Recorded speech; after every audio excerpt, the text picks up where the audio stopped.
Alright, so I'm going to go ahead and talk to you guys about which is which, basically. And this is actually going to be a few things I'm reading out of the book called To Write a Silver Broomstick, The New Generation Witchcraft by Silver Ravenwolf. And, well, here we go.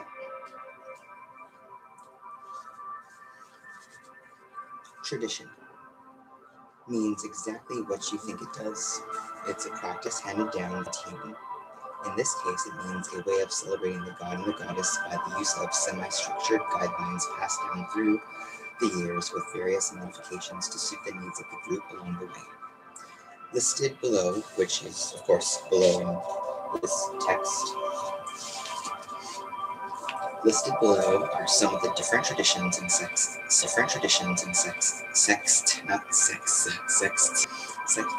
which is used today, along with a brief description of each. Now, there are so many different traditions out there, and not just for witches, and not just for Wiccans, but for pagans as well. Before I read off this list that Silver Ravenwolf has in her book, there is a bigger list that I've actually come across, and it's online. I believe it was either the Celtic Connection or Spirit Online, one of those. But either way, or if you just look up different Wiccan traditions or witch traditions, you'll see all kinds of different things come up, and it's going to be a whole lot more than Silver Ravenwolf's book has. And she even says, too, that this is just a brief description of some of the more, I guess you would say, world-renowned or world-known or first traditions that were actually created.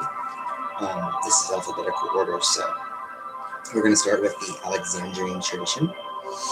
Founded in England during the 1960s, Alex Sanders referred to himself as the king of his witches, as I get tongue-tied in that process.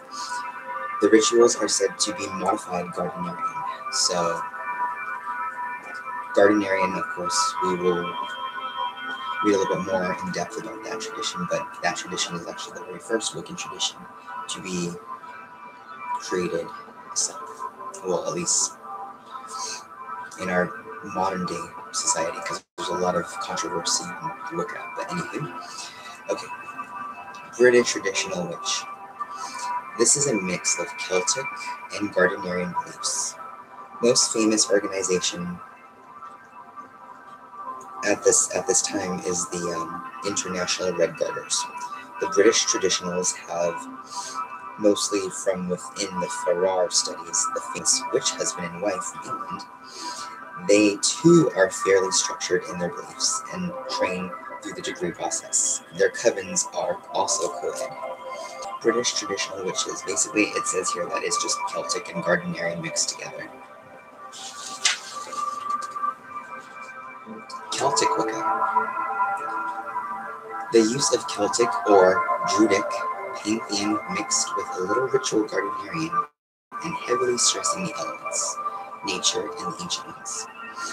They had a vast knowledge of and respect for the healing and magical qualities of plants and stones, flowers, trees, elemental spirits, and also the little people, gnomes and fairies.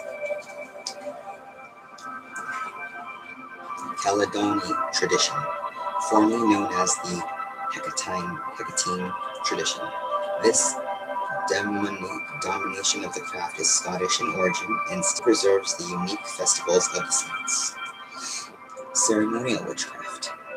Followers of this tradition uses a great deal of ceremonial magic in their practices. Detailed rituals with a flavor of Egyptian magic are sometimes a favorite, or they may use the Kabbalistic magic. Then we have the Dianic tradition, first pinpointed by Margaret Murray in 1921 in The Witch Cult in Western Europe. This term appears to include a mixture of various traditions. However, their prime focus in recent years is on the goddess, and has been pegged as the feminist movement of the craft.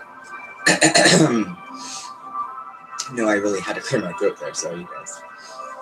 Okay, now there's the eclectic witch. This, to me, isn't really a tradition because it's not a tradition, so to speak. It's more of a mixture of all the different things, all the different traditions, all the different paths and traditions that are out there, just molded into a solo, solitary practitioner's way of believing in their craft. That's my definition of it because I'm an eclectic Wiccan. And here's the books. Look in any personal column in a craft oriented newsletter or journal, and you will see this catch-all phrase. Basically, it indicates that the individual does not follow any particular tradition, domination, sect, or magical practice. They learn and study from many magical systems and apply to themselves what appears to work best for them. Well, what do you know? Gardnerian tradition, my favorite, because this is where all of the Wiccan traditions have literally been rooted and branched off from. We all branched off, if you are a religious witch, that is, from Gardnerian. Organized by Gerald Gardner in England in the 1950s. Just why is this fellow so darned important? Well, Gerald Gardner was one of the few people so determined that the old religion should not die that he took the risk of publicizing it through the media. Under all the hype, I truly believe he understood that the young needed the craft as much as the craft needed a new generation to survive. Note, both the Alexandrian and the Gardnerian traditions follow a more structured route in ceremony and practices. Usually they are not as vocal as other churches and are careful both in screening and practice of their craft. Therefore, if you are ever invited to visit or join either circle, do not expect the high priest or the high priestess to spill his or her guts during his first encounter. They adhere to a fairly foundational set of customs. Then there are the hereditary witches, one who can trace the craft through their family tree and who has been taught the old religion by a relative who was living at the same time. Channeling does not count. How far one has to go back on the family tree to meet the conditions of the first part of this definition is debatable. Family triads, another name for hereditary witches, occasionally adopt individuals into their dynasty. This decision is never a light one, and usually stems from the lack of offspring to carry on the line, or the high regard they hold for the person in question. The ceremony is intricate and important. After all, it is not every day that you can pick your relatives. It is much like the marriage of an individual into a family. Again, excuse me. A kitchen witch. You will hear this term every once in a while. Basically, this type is one who practices by the hearth and home, dealing with the practical side of religion, magic, the earth, and the elements. There are some groan loudly at this. There are some who groan loudly at this type of terminology, viewing it as degrading or simply inappropriate. Just remember that the old religion started somewhere, and most likely the kitchen or the cook fire was the hub of many charms, spells, healings, and celebrations. After all, where does everybody congregate during the holidays? Question mark. I had to say that, sorry. Grandma's kitchen has always produced magical memories for humanity. Visions of mother making that something special for a sick child still holds true today for many of us. So yeah, there's a lot of memories that go along with the kitchen. So it's not hard to believe that kitchen witch was probably one of the very first so-called traditions or trads that was actually, I guess you would say, established. Never written down though, but established in the old days. Pictish witchcraft. I don't know if I'm pronouncing that correctly. This is Scottish witchcraft that attunes itself to all aspects of nature, animal, vegetable, and mineral. It is a solitary form of the craft, mainly magical in nature and with little religion. Powwow. Indigenous to South Central Pennsylvania, this is a system, not a religion, based on 400-year-old elite German magic. Powwow has deteriorized to a great degree into simple faith healing. Although powwow finds its roots in German witchcraft, Few practicing powwows today in Pennsylvania follow the craft or even know that the nature of its true birth was in German witchcraft. The satanic witch. One cannot be a satanic witch because witches do not believe in Satan. Enough said. Seax Wicca. Founded by Raymond Buckland in 1973, Goddess and God, bless his spirit. Although of Saxon bases, it was authored by Raymond himself without breaking his original Gardnerian oath. Raymond Buckland's contribution to the craft is a significant one. Not only did he develop a tradition that is more than acceptable to many individuals, he also has written a large volume of textbooks on different magical aspects and practices of the craft, thereby enhancing many lives in a positive direction. And also, too, Raymond Buckland, along with many other authors, but mainly him, brought Wicca to the New World, basically over here to the United States. Alright, let's talk about the solitary witch. One who practices alone, regardless of tradition, denomination, or sect. Solitaries come in various forms. Some were, at one time, initiated into a coven and usually chose to extricate themselves from that environment and continue practicing a particular tradition or sect by themselves.